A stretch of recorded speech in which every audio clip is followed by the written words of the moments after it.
بسم الله الرحمن الرحيم والصلاة والسلام على سيدنا محمد وعلى آله وصحبه وسلم تسليما كثيرا.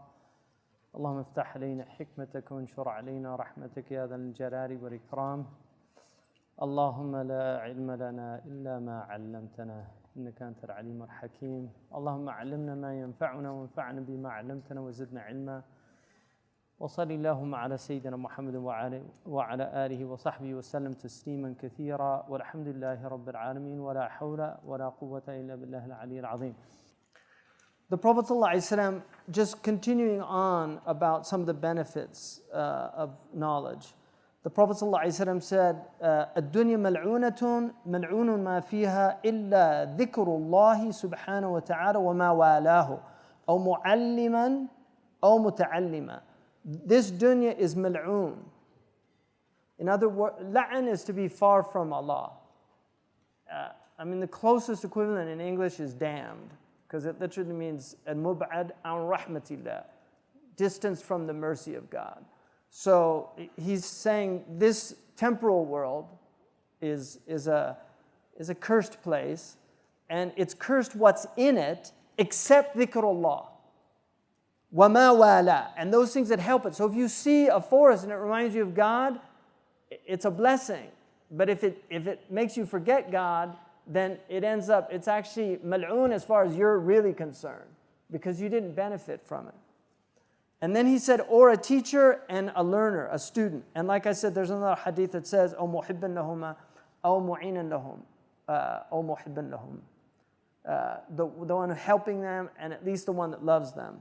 وقال صلى الله عليه وسلم إن الله وملائكته وأهل السماوات والأرض حتى النملة في جحرها وحتى الحوت في البحر لا يصلون على معلم الناس الخير. So even an ant and in the earth and the fish in the sea is asking forgiveness for a teacher of humanity that's teaching good. And the Prophet صلى الله عليه وسلم, this is a very important hadith which Ibn Majah relates.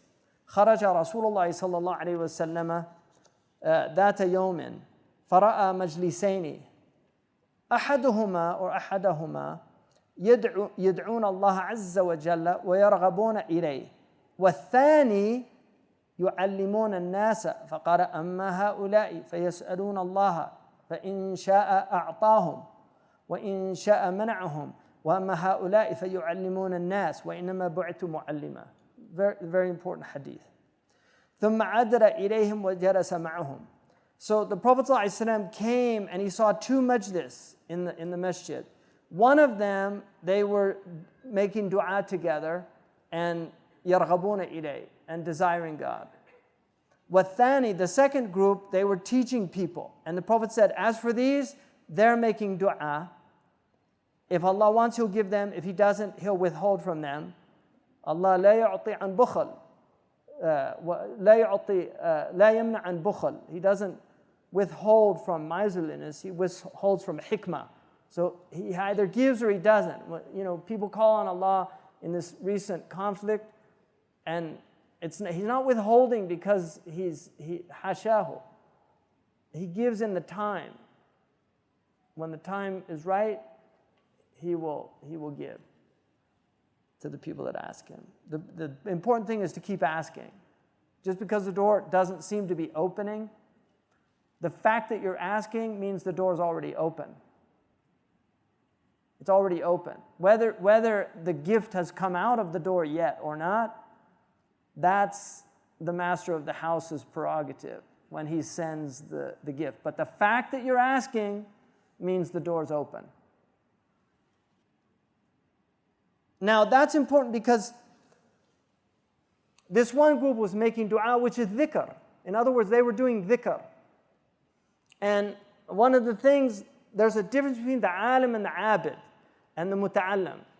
One of the things like at Zaytuna, for instance, people somehow they think they're going there to go to like hilaq al-dhikr, like to go and do inshad and I tell the students right off the bat, that's not what we're doing here. Didn't I tell you that? Because we have a student right here.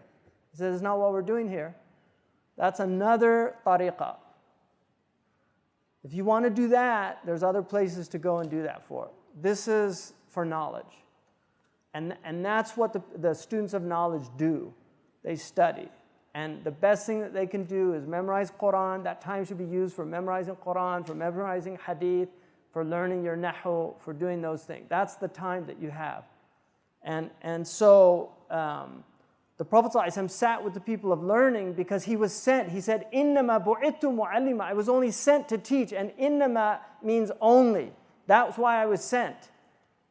إِنَّمَا بُعِثْتُ مُعَلِّمًا. Again, that's called qasr al-idafi. It's not qasr al-haqiqi.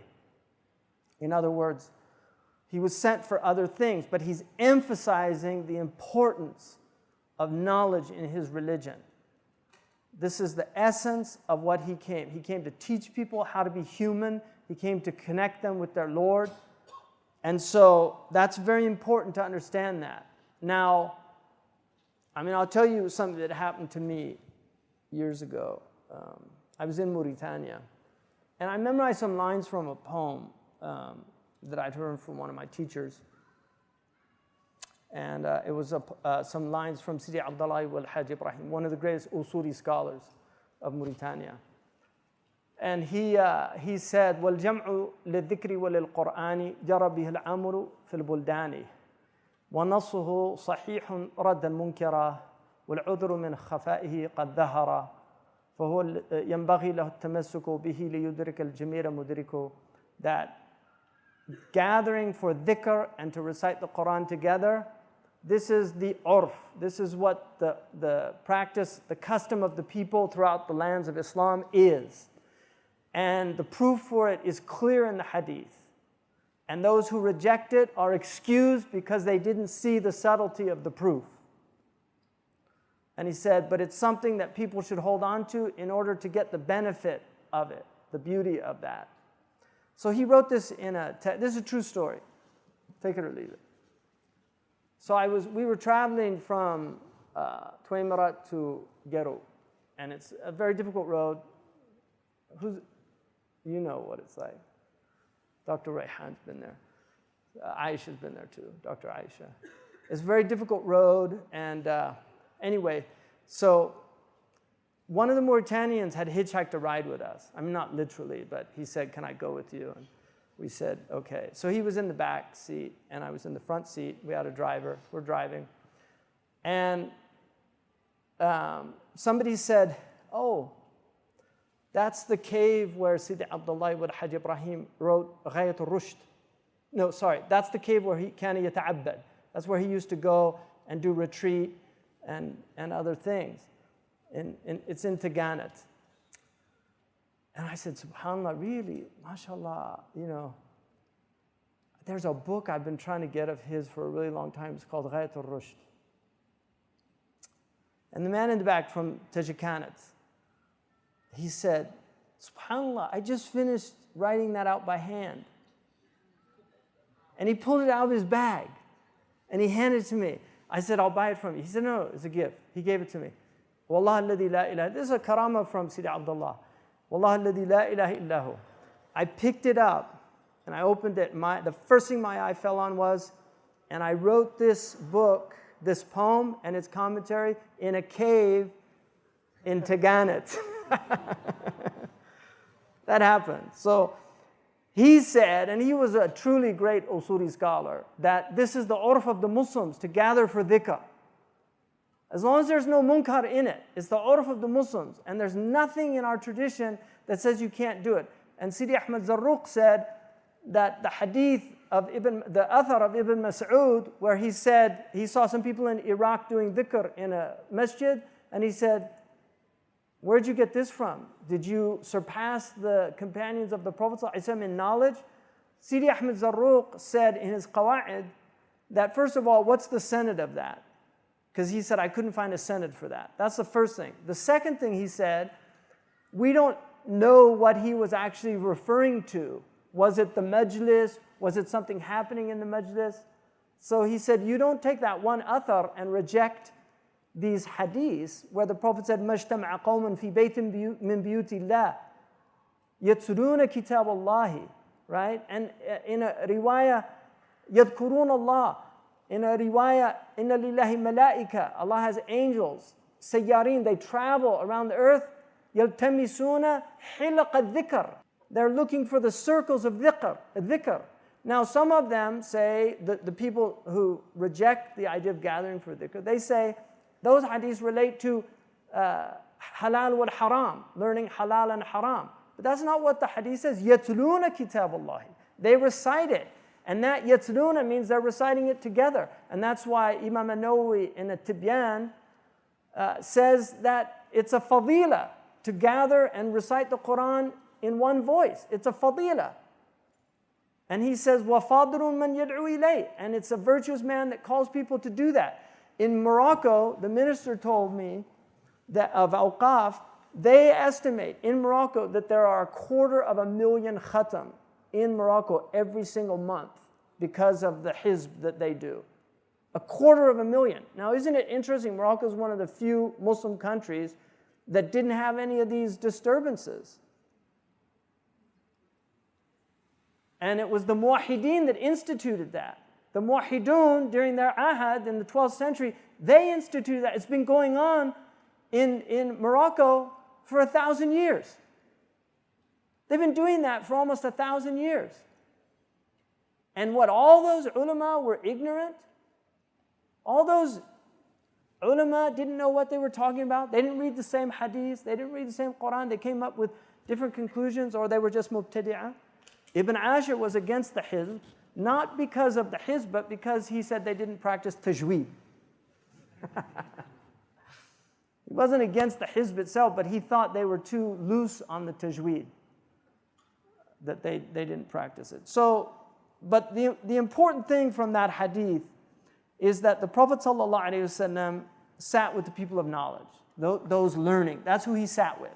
So if there was another room where some people were doing dhikr or doing inshad or reciting poetry that reminded them of God in another room, and there was this circle, we would hope, based on the hadith, that the Prophet ﷺ would join this circle.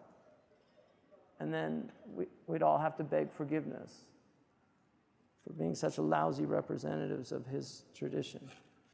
So the first thing that it mentioned, إِذَا مَاتِ ابْنُ آدَمَ انْقَطَعَ عَمْرُهُ إِلَّا مِنْ ثَلَاثٍ عِلْمًا يُنْتَفَعُ بِهِ, or عِلْمٌ يُنْتَفَعُ بِهِ. Knowledge that is benefited from. That's the first thing mentioned, is knowledge, that's the best thing to leave behind. الدَّلُّ عَلَى الْخَيْرِ كَفَاعِلِهِ. Those who tell people where good is are like those who do good. There's no envy, meaning ghibta. There's no good envy except in two things. A man who was given knowledge and he teaches it and practices it. And a man who was given wealth and he spends it secretly and outwardly. So, and then he mentions here that Sufyan al-Thawri in the Athar. Sufyan al-Thawri, he was one of our great scholars from the 8th century Christian era. He had his own madhab. He's one of the two of the early imams that did not, in his madhab, you didn't give the death penalty for ridda. But he said that they used to tab abadan. You just keep telling them to make tawbah. And that was Imam Nakha'i's position also, Ibrahim al-Nakha'i, one of the great tabi'in. But he said, I lived in Asqalan, which is where Ibn Hajar al-Asqalani was originally from. He said, I stayed there and nobody asked me a question. And so I said, rent my place because I need to get out of this town, because this is a place where knowledge dies. So it's a bad place when people don't want to learn. And they say that the adab al-alim is to إِذَا أَسْكَنَهُ اللَّهُ بَيْنَ الْجُهَالِ. Like the punishment of the scholar is that he lives amongst ignorant people. Hassan al-Basri, rahimahullah, said, لَوْلَا الْعُلَمَاء لَصَارَ النَّاسُ مِثْلَ الْبَهَائِمِ.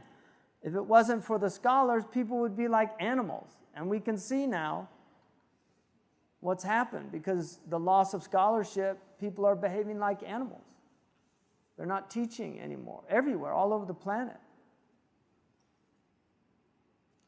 And Imam Al-Ghazali says, أي أنهم بالتعليم يخرجون الناس من حد البهيمية إلى حد الإنسانية. It's amazing ibara. He said, in other words, by teaching, they help bring out humanity from a bestial state into the state of humanity. So they bring out the people from a bestial state to the state of being human.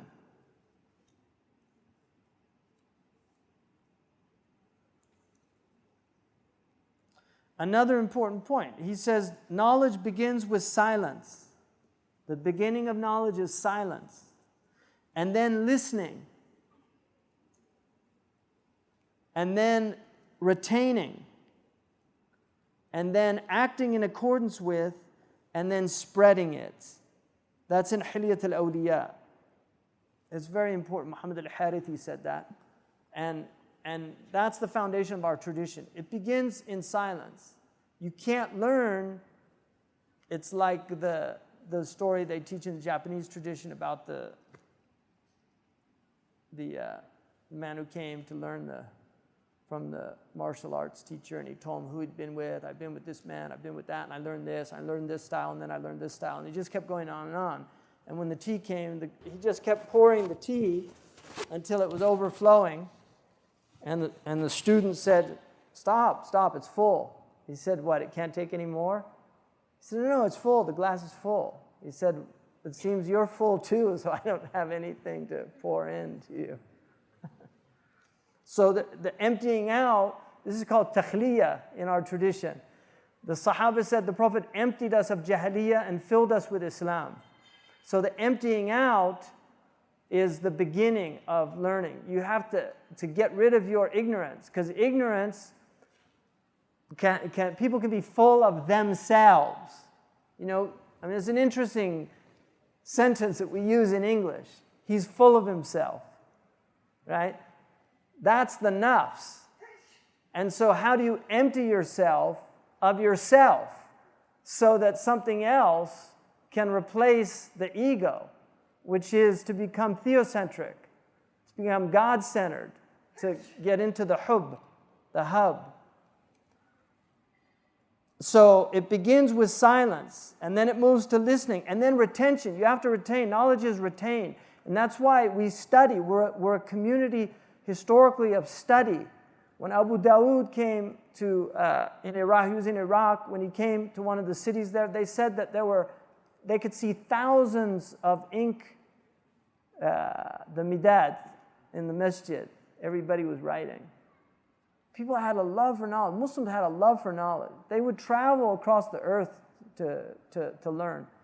If they heard a man had some knowledge that they wanted, they would go to those places to learn. And then acting according to the knowledge, but that follows knowledge. And that's why we have too many activists that aren't learned. You have to learn, you have to have some basis for your action. And then finally, spreading that knowledge.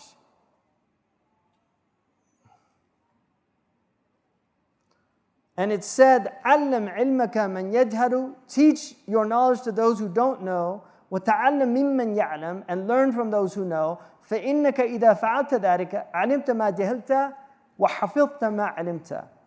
If you do that, you will know what you were ignorant of, and you will retain what you have learned. And then he gives some shawahid aqliya, so that he gives you the athar, the hadith, the Quran, the hadith, and then the statements of the salihin. But then he goes to the aqliya, and he gives you a lot of just the aspects of the virtues of knowledge.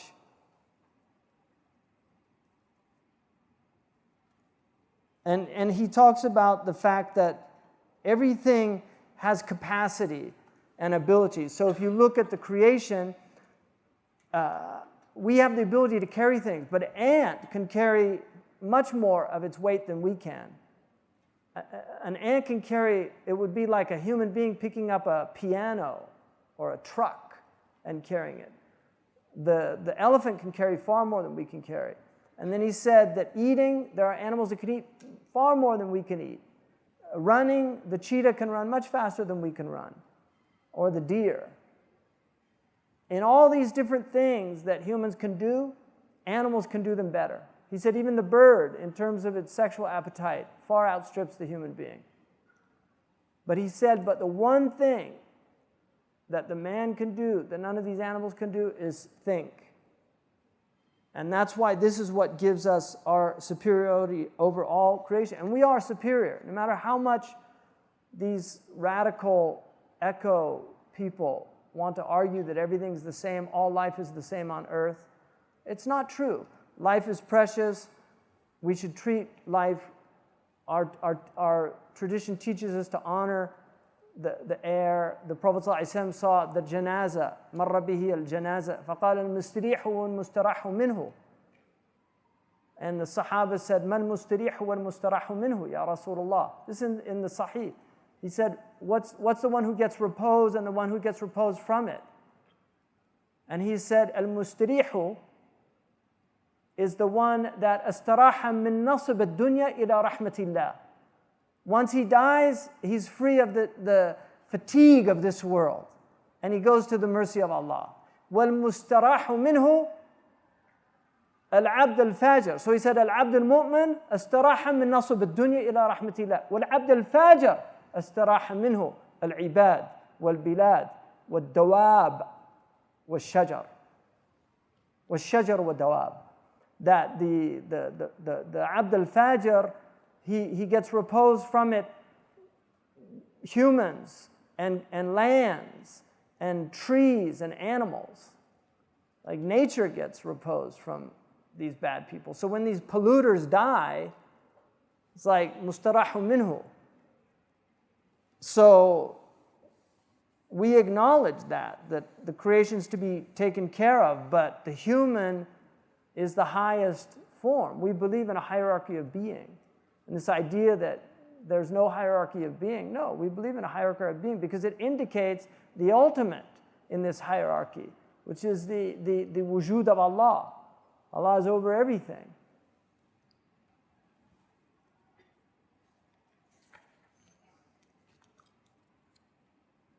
And then he talks about the fact that in this world, ad-dunya, he said, لَيْسَ يَنْتَظِمُ أَمْرُ الدُّنْيَا إِلَّا بِأَعْمَالِ الْآدَمِيِّينَ. That the world is not organized except by the actions of the Adamic species. أعمالهم وحرفهم وصناعتهم تنحصر في ثلاثة أقسام. So their actions, this is a really important, what the distinction he's making here. All of the human actions and all of their professions and their crafts fall under three categories. The first category is the usul. These are the foundational aspects of life on earth. لا قوام للعالم دونها. That the world cannot be supported without them. And there are four. There are four of them. The first one is zira'a, agriculture. Most important because we need to eat to stay alive. So in terms of what human beings do, in terms of their actions, I mean, obviously prayer is over that and all these things, but just he's talking about the world, قوام العالم. الزراعة للمطعم والحياكة للملبس. And then textiles for our clothing. والبناء وهو للمسكن or مسكن. And then the bina, engineering, building, carpentry or a complex building, depends, but basically just building. And then finally, siyasa. وهي للتأليف والاجتماع. And that's in order for ta'lif, to unify people. Unless they لا عقول لهم. Right? تحسبهم جميعا وقلوبهم شتى. You think they're all together, but their hearts are all angry at one another. ذلك بأنهم قوم لا يعقلون. Because they're not using their intellect. Politics is a very positive thing. It's not a negative thing. Politics is one of the great gifts of Allah. لكن الله ذو فضل على العالمين. لولا دفع الله الناس بعضهم ببعض لفسدت الأرض. Had it not been some people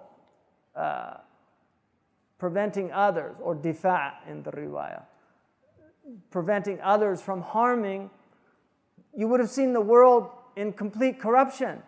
And then Allah says, but Allah has Dhu Fadl. He has bounty over all of His creation. Why? If you read what the Mufassirun say, because aqam al-hukumat. He put governments in place. Allah put them in place so that we didn't have brigands that killed people indiscriminately, so that we felt secure in our lives and our homes. This is the purpose of government. So when government stops doing that, right, it becomes a tyranny. And then the question is, do you overthrow the government or not? If you're Hobbesian, you don't. If you're Lockean, in the Western tradition, if you're following Hobbes said, no, if you overthrow it, it'll be worse, anarchy. Locke said, the hell with it. If they're not fulfilling their function, we have a right to overthrow them. Right? Those are two different views. What did the Muslims say? They're more Hobbesian, historically. In the early period, they were more Lockean. But because there was so much problems that came out of it, they moved towards a Hobbesian view of things. And now we're in just it's more Calvin and Hobbes. It's just madness. It's crazy. Because they say, oh, that tradition was just put in place to control people, and so Malik was just a control mechanism. Sufyan al-Thawri was just a control mechanism. I mean, these are people that were willing to die for their beliefs. None of them had anything to do with government. Abu Hanifa wouldn't go near the government. They all spent time either in jail or being punished. This idea somehow that they were co-opted. It's a slander against them. None of them. So Imam Malik said that just a short period of the 60 years in an oppressive situation is better than a short period in anarchy. And that they're more Burkean in that, to use a modern term, Edmund Burke. They were conservative in their approach because Allah says, "La tulqu bi aydikum ila tahluka." Right? Don't throw yourselves to tahluka. Now, it's true that one of them said it was tarkul jihad, which is true, leaving jihad, because that will destroy you if you don't defend yourselves. Thawri, by the way, only believed in defensive jihad. He didn't believe in offensive jihad. Sufyan al-Thawri. And that was Ibn Taymiyyah's position also. The other ones believed in a type of preemptive, if they thought there was a threat. The Arab proverb, "Ar-Rum idha la tughza taghzu." If you don't attack them first, they're going to attack you eventually. So it's better just to try it, because they're belligerent. They were called the Umam al-Mutawahisha. Europeans. They were called the wild, bestial nations. The Muslims were very civilized. They had nice economic situation. They could go to China and have commerce with the Chinese, drink green tea, sit down, friends. They didn't force them to sell opium like the English. You know what's interesting about the Opium Wars? Do you know about the Opium Wars? Yeah. Do you know about them? What's interesting about the Opium Wars is the Chinese minister was convinced that these British were obviously brigands, drug dealers. They were like the scum of the earth. So they sent a delegate. The emperor had a delegation go to England to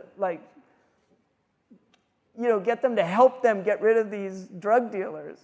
And they found out that they were actually all in the employment of the government, of all the people in parliament. So they got a little confused. That's like America. The tobacco companies made a deal in America.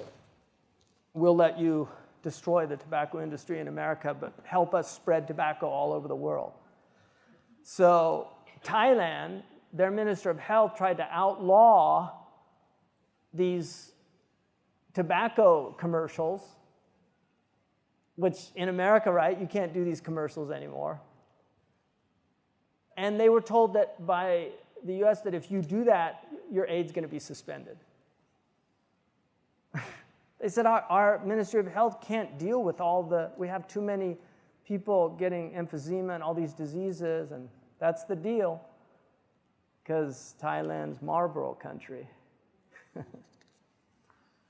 So anyway, how do we get onto that? That's the Irish in me, always got to give digs to the English. And I'm a green, right? Southern Ireland. So now, this is very important also here. So that was about the politics. And then he says the second are those things that help the first, like hidada, like being, a smith, making tools and weapons and things like that. Because that helps agriculture and other ones. And then hidaja, like carding wool, and Al-Ghazali, making the looms and things like that. And then he said, and then there are those that complete it, like tahan, khab, zira'a, like bakeries and mills to grind the food, wal qisara, carding, khiyata, tailors, and hiyaka, which is making the textiles again. So then he says that أشرف هذه الصناعات أصولها وأشرف أصولها السياسة. The most important of all these things that humans do are the usul. And of the four usul, eating, animals do that. Clothing, animals have fur and feathers. Buildings, animals make nests and burrows and things. The only thing that distinguishes animals have organization, but they don't have it in the way we do. So they have a system, but it's all by instinct. So siyasa is what makes us unique. Now there are two types of siyasa. There's siyasatun nafs, controlling the self. Inni ja'ilun fil ardi khalifa.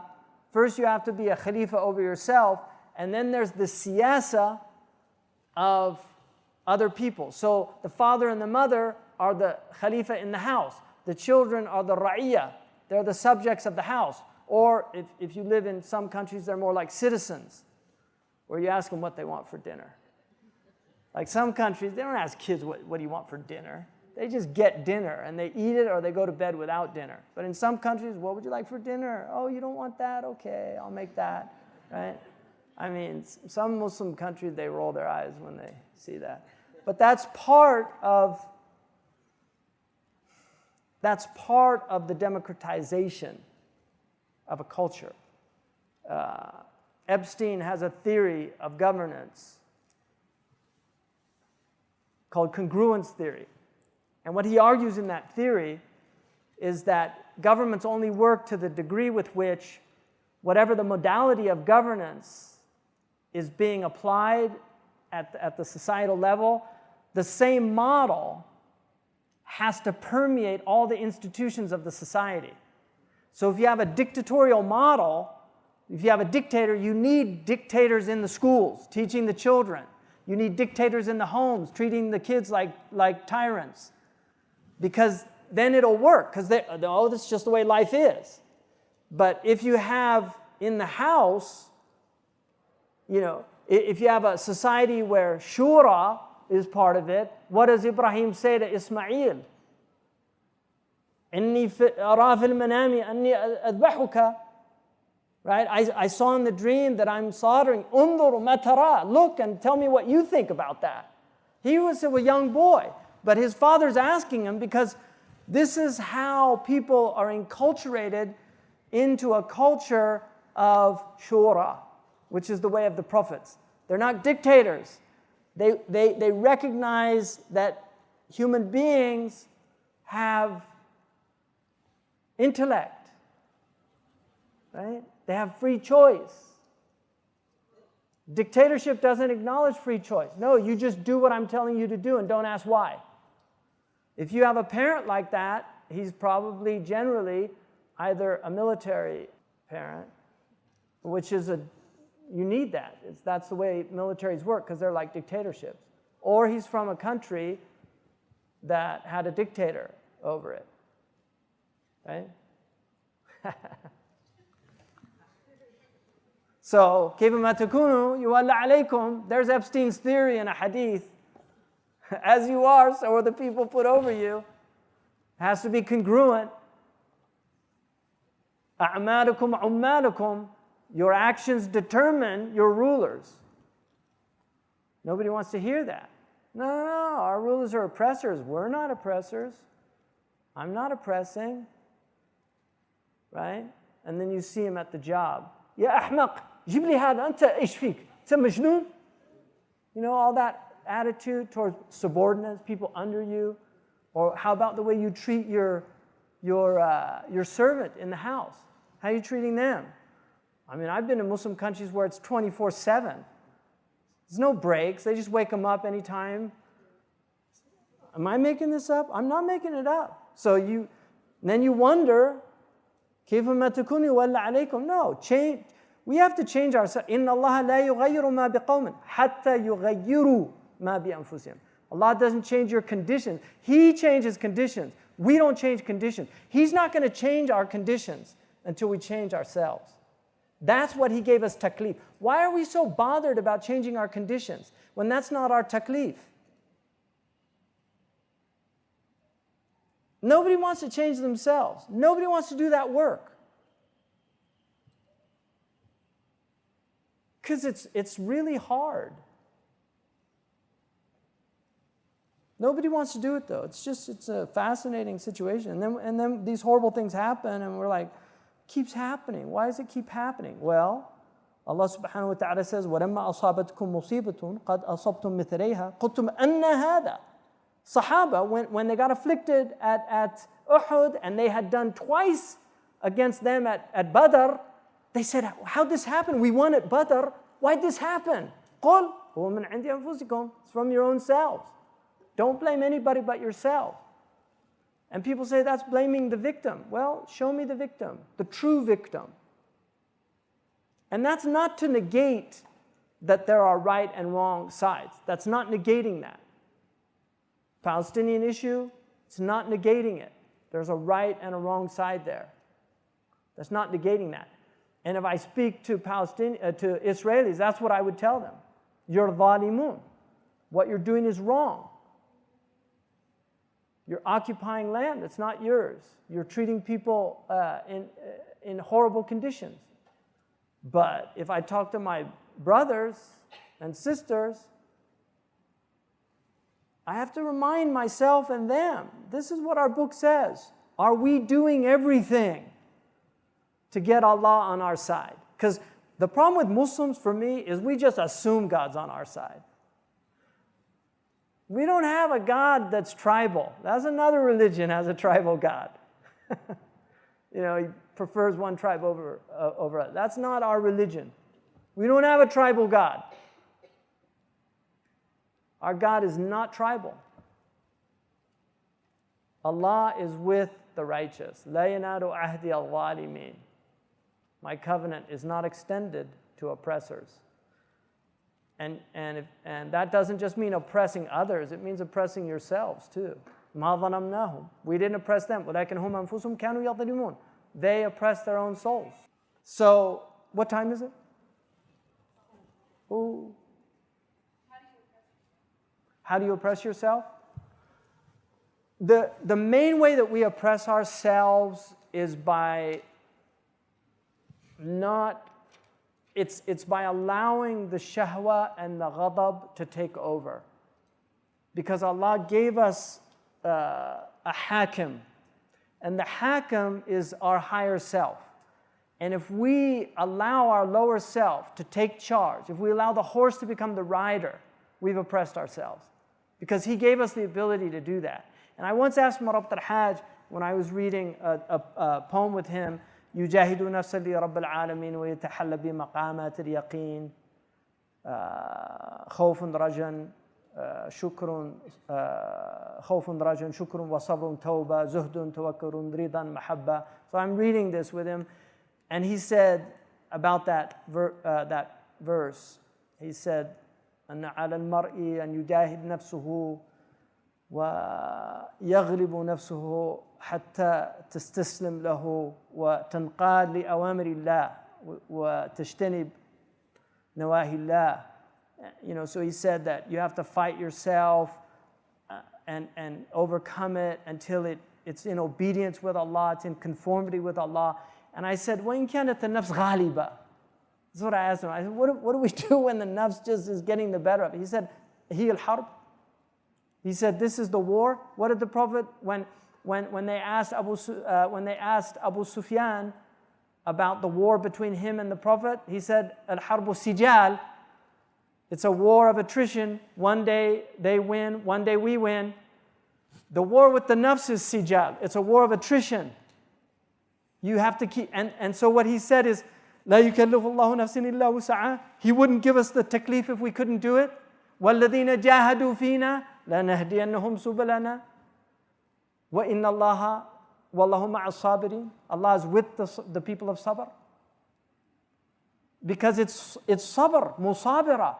What's sabr? Sabr ala ta'a wa sabr an al-ma'asi. It's to be patient in the state of obedience and to be patient in avoidance of disobedience. And that's mujahada. And nafs al-lawama is where most of us should be. We should at least be in the fight. But too many of us aren't even in the fight.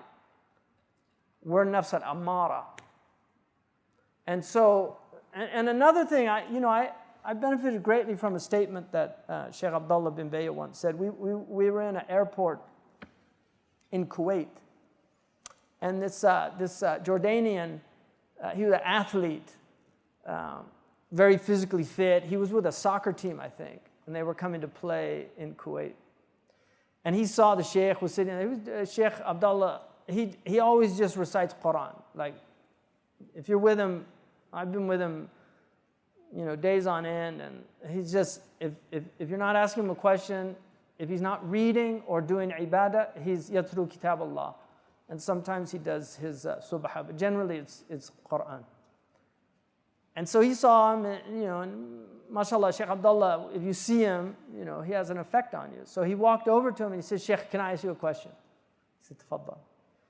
He said, astaghfirullah, I'm trying to be a good Muslim, but I just find myself doing ma'asiyah. And I just feel bad, and just, can you give me some advice? And Shaykh Abdullah just said, istamir, akhi, istamir. Just keep on. You're on the path.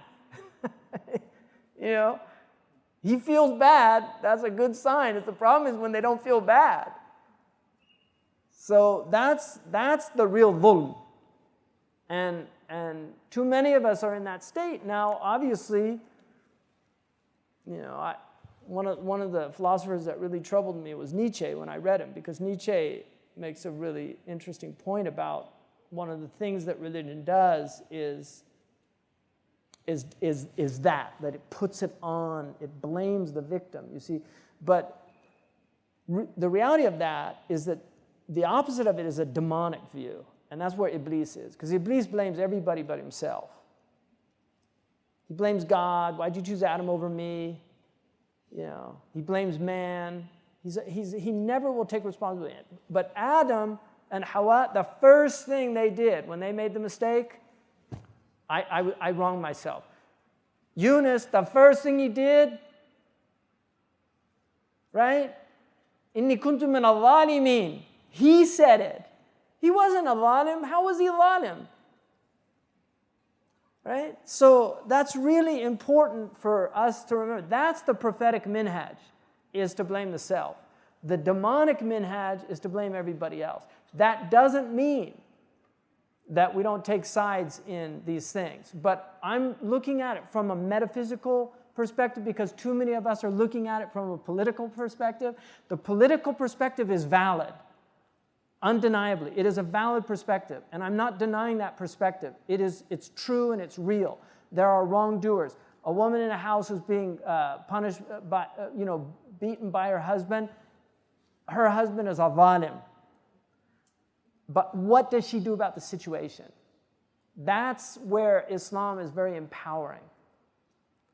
Because if she doesn't, she should have recourse to a judge who will resolve the situation. But if she doesn't, or an asaba, her male relatives, but if she doesn't, what does she do? She does what Asiyah did,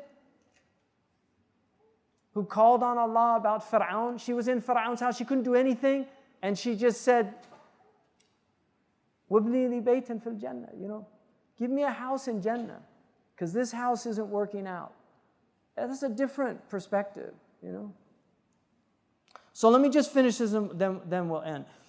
He mentions here السياسة في اصطلاح الخلق وإرشادهم إلى الطريق المستقيم المنجي في الدنيا والآخرة على 4 مراتب. And he took this from Raghib al-Isfahani, and this to me was one of the most interesting sections in Al-Dhari'ah, which was a book that affected him heavily, Imam Al-Ghazali. So Raghib in the Dhari'ah says that there are basically 4 types of leadership. There's 4 types of siyasa. Al-ula wa hiya al-ulya siyasatul anbiya. The first and the highest is the siyasa of the prophets. And in Sahih Bukhari it says that the prophets of Bani Israel used to yasusuhum. They were the leaders, the prophets, till they asked for the king. And then Samuel asked for them to be given a king.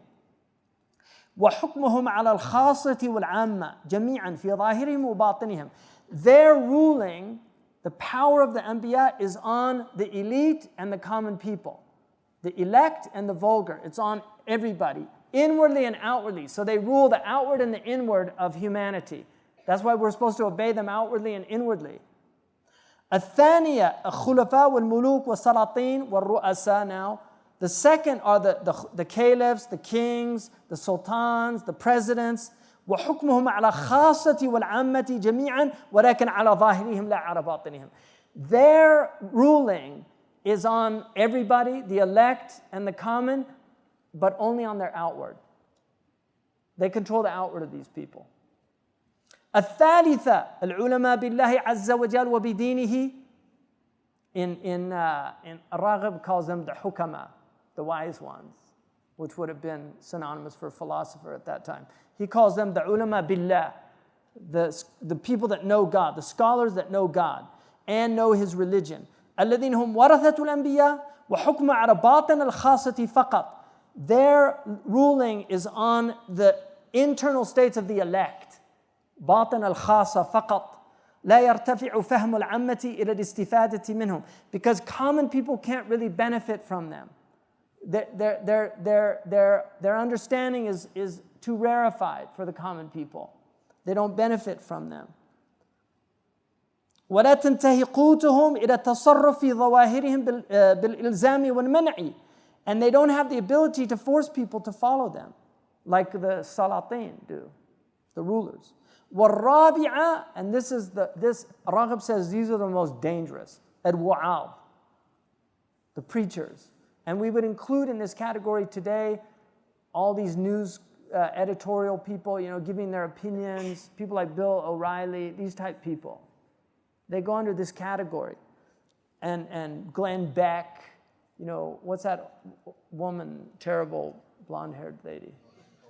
Yeah, Ann Coulter, people like that, These people, what he says about them, حكمهم على بواطن العوام. They affect the emotions of the common people. You see, because they're demagogues. And preachers are like that, whether they're Muslim, Christian, Jewish, whatever they are. In those churches and things like that, in the mosques, where they're riling people up, getting them angry. What Raghib says is that they need to have the wa'adh have to be regulated by the ulama billah. They have to have guides from amongst these ulama billah to control them. to give them hikmah, to help them. Alhamdulillah. So, yeah. Someone like Fir'aun leaves the home. Is there an impact to the home where there's someone like Asiya or Imam, and that's a halal home, but this person leaves and they do their ma'asiyah outside of the house? Yeah. No, it's going to affect, it'll affect the house, especially if his livelihood is haram. The food's affected by haram livelihood. The state of the person, because people have, just their state, the hal of the person is going to affect you. If you're around dark people, you get affected by them. If you're around people of goodness, you're affected by them. If you're around depressed people, you get affected by them. Depressed people are like, if they're really depressed, they're like a black hole. It's really hard to get them out of that too. And then, you hang around Imam Zayd, you're feeling happy and, like a house without a roof. I don't know why you'd be happy if you had a house without a roof. You'd be pretty miserable, especially in a rainy country.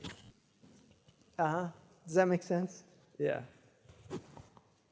Any other questions? A few more questions, then we'll pray. They don't like Imam Al-Ghazali. On what grounds? It's a good question. I think largely, and to be fair, I'm actually ambidextrous, so I kind of tend to, I like to look at both sides. I always read both sides of arguments. I really do. I don't just take a position just because rah-rah. To be fair to that side of the argument, they're extremely conservative, and they really felt like Islam had been under siege by all these other traditions.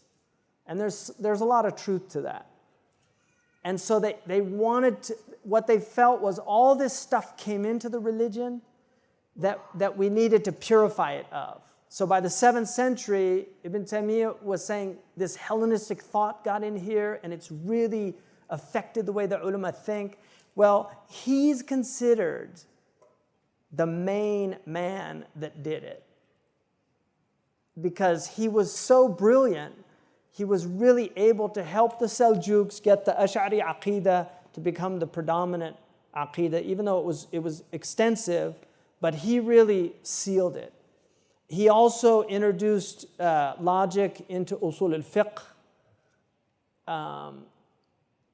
He is extremely Aristotelian in his approach to the organization of knowledge, and anybody who's read Aristotle will see the influence.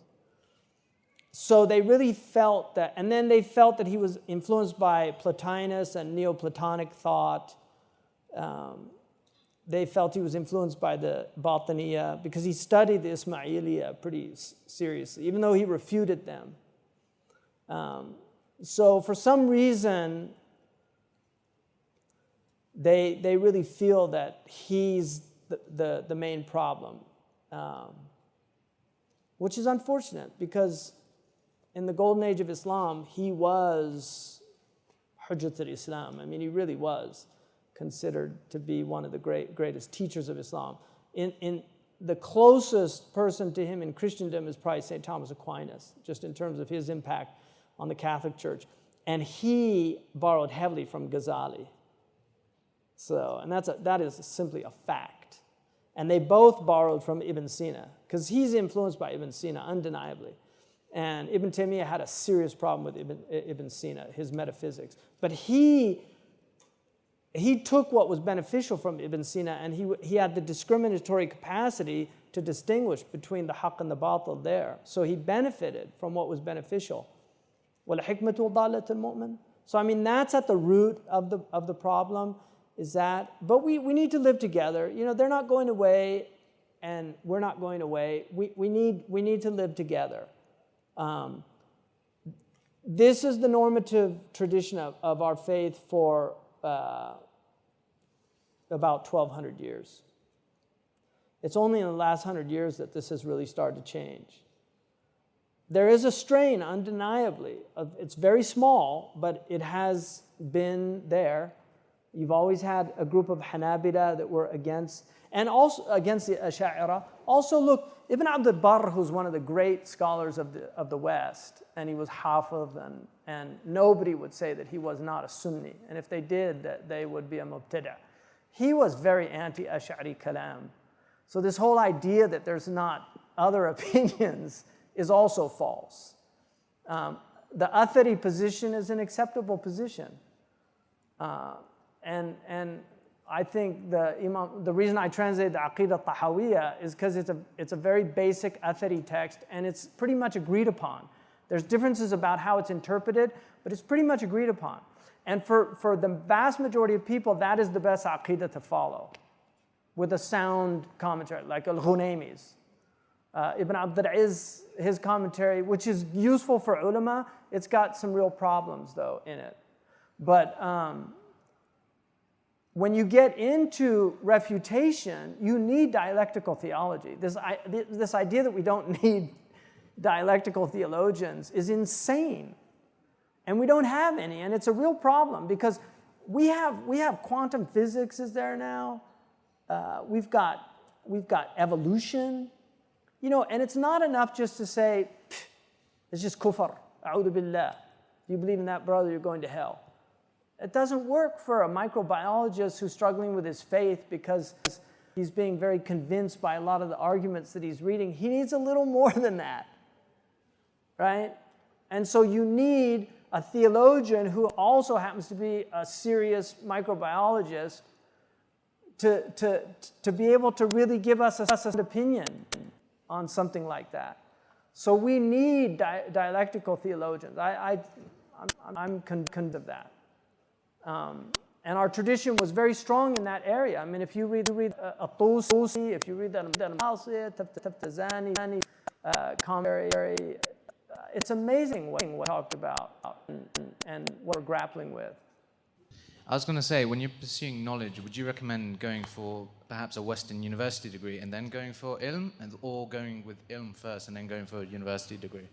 I think we should be a little bit like in the West, a little bit like the Mormons. Before we send our kids to the university, they should do some 2-year training.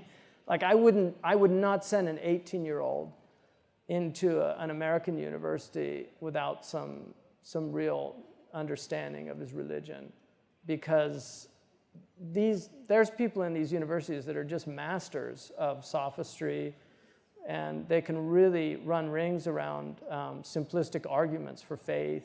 And I'll give you an example, because one of my sons studied biology this summer, and the teacher didn't believe in God, and these are 15-year-olds studying, but the teacher didn't believe in God, and he's talking about his views on it. Well, if our 15-year-olds are being exposed to that at the high school level, what's going to happen at the university when they take their intro to philosophy or sociology or a class in physics, and the cosmologist happens to be an atheist and has read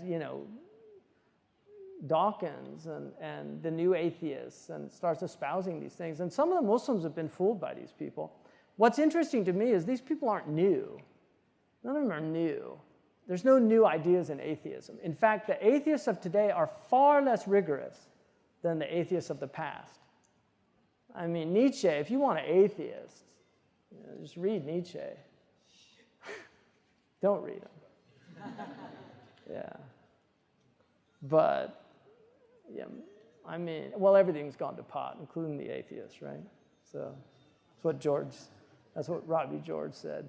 Yeah. Assalamu alaikum. For many of us who are studying in Western universities, we attend such classes and we have a strong desire to pursue Islamic studies, but we don't know where to go. Mm-hmm. We don't know how to go about it. Yeah. We could go to the Arab world, go through trial and error, but that wastes what too Arab much world? time. Where can you go right now? Someone told me Jordan. Jordan, you're just kind of surrounded. So how can we get guidance for that? How do we know how to go about this to pursue Islamic studies? There are people out there who have the passion for it, they just don't know how to funnel it. Well, we're going to get, inshallah, in here, Fard Ayn and Fard Kifaya, because he makes very important distinctions. And so it's important to know what's Fard Ayn. Everybody has to learn that, and then know what's Fard Kifaya. you shouldn't be studying anything if you're an adult and you don't know your fard ayn. I mean, alhamdulillah, a lot of what we're learning here is fard ayn. You know, the Aqidah class. I mean, that Aqidah class, inshallah, was Omar teaching it? Sidi Omar? Yeah, and that should be enough for, if you go home and review it and go over it, that should be enough just in terms of basic creed. It's not faith. Aqidah is not Iman, right? It's just a creedal formulation that you learn. I mean, an Orientalist can know it better than we can sometimes. So, and then, you know, prayer and tahara and those things. You have to learn all those things. But want to pursue advanced studies in Islam, for me, you can't do it at the university. You're going to learn a different methodology. We have our own methodology. So, I mean, when I argued for my theses, you know, I had a committee, you know, one of these doctoral committees. And, you know, one of the professors kind of challenged just the methodology you know, the broadness that I was trying to, and I just explained, look, this is our tradition. I'm using something from within our tradition, you know. I mean, the others were fine with it. So that's an example where, you know, in Western academia, it's about, in social sciences, when you study religion or anything, philosophy, it's all about methodology. What methodology? Scientific methodology is clear. If you're studying in the sciences, it's all clear. But in the other sciences, humanities, social sciences, most of it's predicated on critical theory. Most of it's predicated on nominalism. These are very much opposed to our tradition. And so it's very difficult if you don't know what these things are first and foremost. Because a lot of people go into the university, they don't know that they're getting a philosophy, they're getting a worldview. Because my argument is, if you don't philosophize for yourself, somebody's going to philosophize for you. Everybody's doing philosophy. So this idea that we're not, everybody's living a philosophy. People now are relativists. Where do they get those ideas from? Where do they get relativism from? 100 years ago, people weren't relativists. Where did it come from? Oh, I just thought of it myself. Just such a brilliant genius. What's for you? For you. What's for me? Colin. You have your way. I have my way. It's all relative. What, you came up with that yourself? What? Genius man. That's something you grew up with, or heard it, or learned it, or school. And well, I would the best place for traditions in Islam. The very best place is the desert of Mauritania. It has serious limitations. I'm very aware of that. But the reason that it's such an interesting madrasa is it's a pre-modern madrasa. So there's still teachers, there are not a lot of them left, but there's still teachers there that have they don't know anything in the modern tradition. So their views are pre-modern. Now, you get somebody like Shaykh Abdullah bin Bayya, who was raised on that tradition and got it up to about 21 and mastered it, but then he went and learned all the Western things. So that's why he's so formidable, because he became a man of his time as well as being a man of all time. Because our tradition is for all time. But you also have to know the age you're living in. And this is where it gets difficult. Now, many of our scholars in the Muslim world have been heavily influenced by Marxism. They don't know it, but they have. A lot of the Islamic movements, if you look at the ideologues behind them, they were actually influenced by fascism. They were reading fascist literature. They were influenced by Marxism. There were some very, very famous writers in the Islamic tradition. Ali Shariati is a good example in the Shia tradition. He went to Sorbonne. He studied with all these Marxists. You know, wow, this is amazing. Yeah, that sounds like Abu Dhar. And so he started making these connections. Well, there's truth in Marxism. It's not like it's all false. It couldn't have fooled so many people for so long if it was all false. No, there's truth in it.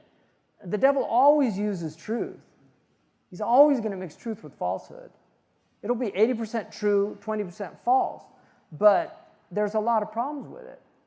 And then it clouds your understanding. Now, people can say that about me. Well, you're influenced by West Coast liberal tradition. I grew up my mom was an activist, civil rights movement, anti-war movement, ecological movement. I was brainwashed with all that stuff as a kid. So, yeah, that's going to influence me. People, we're affected by our environment. I'm not going to deny that. But we should, to the best of our ability, try to perceive these things as God intended them to be for us. And there's going to be differences of opinion, undeniably. That's the nature of the mind and humans. But that, for me, Mauritania is it's a very good place to, especially for.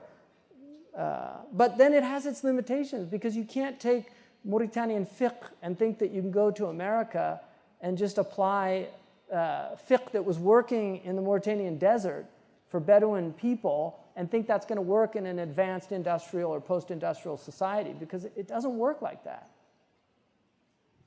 So it has its limitations. Turkey has some really good madrasas here that are still functioning. It's an Ajami country, so it's got that limitation because the Arabics, but they have good Arabic tradition. They learn Arabic to a very high level. Jordan still has a few traditional scholars left. Iraq had some really good scholars, but unfortunately it's just a disaster. Syria was probably one of the best places to go to, but it's a disaster. Yemen was a very good place to go to. A lot of problems there. But all of these countries have limitations with their methodology, all of them. And we all do. So it's a confusing time. And what we're trying to do at Zaytuna is a hybrid model, because we're in the West and we should know where we are. And the West is also the dominant civilization right now, so we have to understand it and what it's done to us and the impact it's had on us, and what our critique, because we need Occidentalists. They've got Orientalists. We need Occidentalists. We need people to study them. If you want to see a really interesting documentary, there's a documentary done by a North Korean psychiatrist who just analyzes America as a North Korean isolationist, showing how, you're calling us evil? Like North Korea, we're the evil axis. Why don't you guys look at yourselves? Look at your own culture. Look how your own people have been degraded. You don't want to talk about that, just how degraded our culture has come. I know Australia is not much better, huh? Yeah. But it's not down under, because we actually originally had the maps, the South was on the top. So we're actually down under. You're up over. سبحانك اللهم وبحمدك أشهد أن لا إله إلا أنت أستغفرك وأتوب إليك. جزاكم الله خيرا.